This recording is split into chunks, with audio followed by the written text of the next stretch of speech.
bel héritage, ces beaux visages qui veulent s'aimer. Attention, t'es annulé. Combien de temps, combien d'enfants, combien d'amour à perdre pour vivre. Thank you for being here, for sharing this moment all together. Goedenavond, dames en heren. Famille humaine, homme suisse, homme désemparé que j'aime, libre de parler, de croire et d'aimer, en esprit fraternel, respect universel, bafoué, bafoué, bafoué. Donc ici ce soir, j'ai à côté de moi pas mal d'intervenants, pas mal de bédéances, de représentants de religions, de philosophies différentes, et nous allons traiter la thématique de religion, paix ou discorde. Si cette diversité, cette différence est une caractéristique des êtres humains, est innée donc chez l'homme, pouvons-nous l'effacer au nom d'une telle conviction, ou au nom d'une quelconque religion, ou au nom d'une quelconque idéologie? Bien sûr que non. Le Coran nous dit, et si ton Seigneur l'avait voulu, il aurait fait des hommes une seule communauté. Mais il ne l'a pas fait. Il y a une sagesse là derrière, c'est que cette diversité qui est innée chez l'homme doit rester. Il doit nous enrichir. Il doit être justement ce point d'attraction entre nous qui nous permet d'essayer d'aller les uns vers les autres pour construire un monde meilleur, un monde de paix et de fraternité. Alors, le mot Salem, très important, puisqu'il se trouve en islam, il se trouve même dans Abdessalem. Abdessalem, c'est le serviteur de la paix, c'est le serviteur du Salem.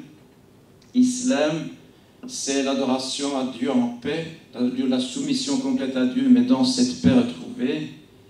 Mais pas seulement cela, c'est aussi le fait de sortir de la prière rituelle. Lorsque nous sortons de la prière rituelle, nous disons « Assalamu alaikum » vers tout ce qui se trouve à droite, et « Assalam » également vers tout ce qui se trouve à gauche. Donc, en fait, le besoin, le désir de cette paix universelle est inscrite dans la pratique rituelle même de l'islam.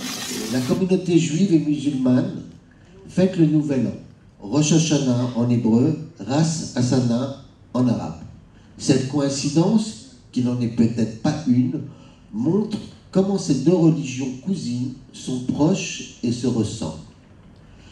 La question que nous nous posons ce soir est religion, paix ou discorde?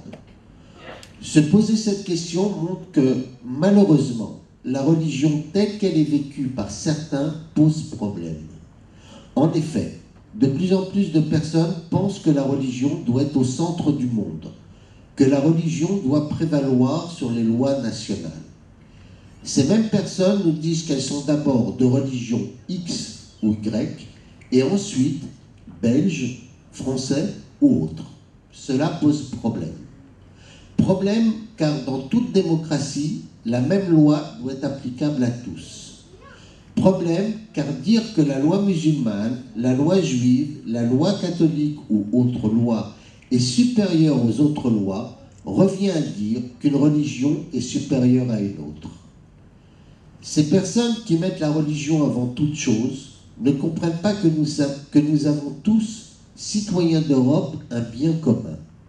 Ce bien commun, c'est l'Europe, un continent qui vit en relative paix depuis plus de 70 ans, un continent qui est là pour défendre ses habitants lorsque ces derniers se sentent lésés par leur gouvernement. Mettre la religion avant la citoyenneté européenne, c'est bafouer tous ces droits qui nous sont si chers.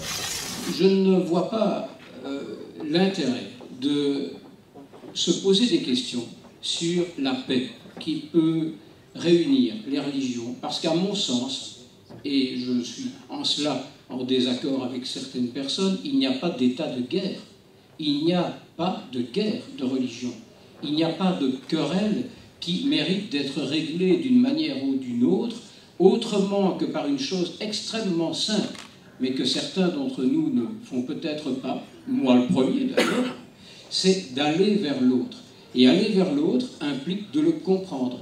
Aller vers l'autre implique de, comme le dit un vieux proverbe indien d'une manière élégante, avant de juger ton frère, marche une lune dans ses mocassins.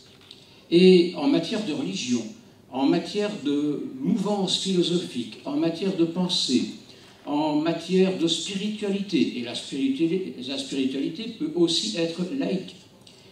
Il n'est pas nécessaire de croire en un Dieu pour vivre une spiritualité transcendantale. Et je respecte ceux qui croient en un Dieu, évidemment.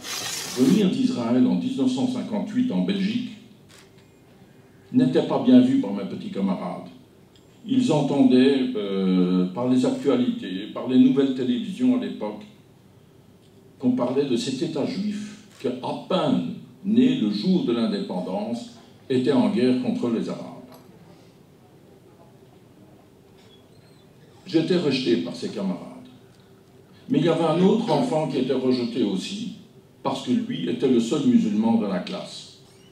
Et voilà que ce seul musulman et le seul juif étaient les meilleurs amis du monde, jusqu'au jour où son père lui a interdit de jouer avec un juif. Or, dans l'exemple turc, il y a quand même des choses qui peuvent nous éclairer par rapport à notre petite Belgique, de plus en plus complexe, de plus en plus multi-ethnique, multi-religieuse, multiculturelle. Et donc, comment fait-on pour vivre ensemble? Je pense qu'il est grand temps de nous poser la question de savoir quelle est la place des différents cultes et des différentes philosophies, pas seulement ceux qui sont reconnus, mais aussi, pourquoi pas, ceux qui ne sont pas reconnus. Après tant d'efforts, on va enfin reconnaître le bouddhisme, enfin ça a pris du temps, mais les hindouistes, les shintoïstes, enfin des tas d'autres gens disent, les alévis, qui sont des musulmans pas comme les autres, sont en train de dire, mais pourquoi pas nous, puisque vous reconnaissez d'autres cultes ou philosophies, nous aussi on aimerait bien profiter de systèmes où y trouver notre place. Et dans ce sens-là, je pense que le moment est largement venu de nous poser la question de, au fond, ce que pourrait être une laïcité vraie au sens vrai du terme, c'est-à-dire au sens politique et juridique du terme, et pas philosophique, les sens de côté, une laïcité en tant que principe juridique dans notre petite Belgique au XXIe siècle. Il y a aussi une singularité de l'expression du mépris, de la haine ou de l'hostilité à l'égard des musulmans ou de la discrimination, c'est que quand on croise le critère avec les secteurs, emploi, logement, enseignement, médias, la singularité des dossiers liés aux religions et donc aux musulmans, c'est qu'on a en tête la question des médias. Si on prend le handicap, ce n'est pas les médias qui sont problématiques, c'est la question des transports publics et de l'accessibilité. Si on prend l'âge, ce n'est pas les médias qui sont problématiques. Plus de 60% des dossiers liés à l'âge, c'est lié à l'emploi.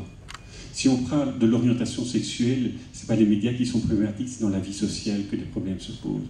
Mais là où il y a une singularité de ce qui se passe, c'est les médias. Et quand on parle des médias, c'est les médias, radio, télévision, etc. Mais surtout, les médias sociaux, Internet, les discours de haine qui se développent. Et ça, c'est une réalité auquel on est confronté aujourd'hui. Et donc cette lutte pour la démocratie non violente, lutte non violente. Alors on peut se demander, et c'est l'actualité, malheureusement, je remercie le président de l'Union des exécutifs musulmans d'avoir mentionné la question de la Birmanie et d'avoir aussi mis l'accent sur le fait que ce n'est pas du tout le bouddhisme. Là, c'est du nationalisme et toutes les philosophies, toutes les religions, toutes les idéologies ont été utilisées pour la politique, pour la richesse, pour le pouvoir, l'histoire du pouvoir.